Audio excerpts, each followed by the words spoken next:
1965 में जब हमारा देश पाकिस्तान से लड़ रहा था, तब यूपी में चंद गद्दारों ने गड्ढे खोद दिए थे ताकि सेना की गाड़ियां ना निकल सकें।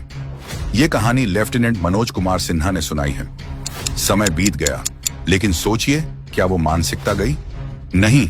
अब 2025 है और वही कहानी फिर दोहराई जा रही है। जब भारत पाकिस्तान को सबक सिखाने की तैयारी कर रहा है, तो उसे बचाने के लिए धरना मंडली यानी भारत में बैठे पाक प्रेमियों की लॉबी फिर एक्टिव हो चुकी है।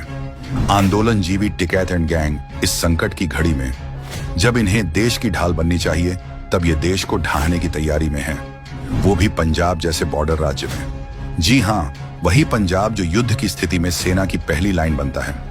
अब सोचिए, ये रेल रोको आंदोलन है या मिलिट्री मूवमेंट रोकने की चाल। पहले टिकैत साहब और उनके भाई पाकिस्तान का पानी रोकने का विरोध करते हैं, फिर उनके गुर्गे किसान के नाम पर टुकड़े टुकड़े गैंग जैसी भाषा बोलते हैं। अब खबरों के मुताबिक रेल लाइनें जाम करके सेना की हथियार सप्लाई और मूवमेंट को रोकने की कोशिश।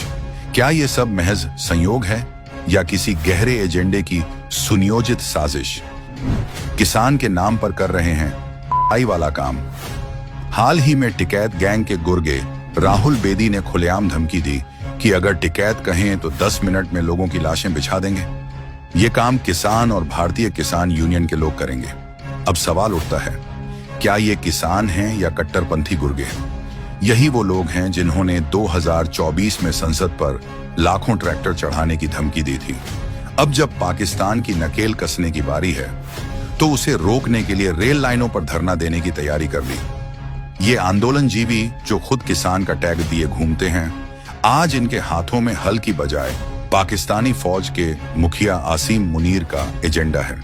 जिनकी बातों में अन्न की महक होनी थी, वहां अब लाशें बिछाने की धमकी है, और जिनका धरना अन्नदाता के हक के लिए होना चाहिए था, वो अब देशद्रोहियों का ढाल बन गया है। भारत की सेना बॉर्डर पर पाकिस्तान से लड़ रही है और यहाँ कुछ तथाकथित किसान नेता रेल की पटरियों पर देश से लड़ने की तैयारी कर रहे हैं। अगर ये धरना होता है, तो ये सिर्फ धरना नहीं, भारत की धरती से पाकिस्तान की प्रॉक्सी लड़ाई होगी।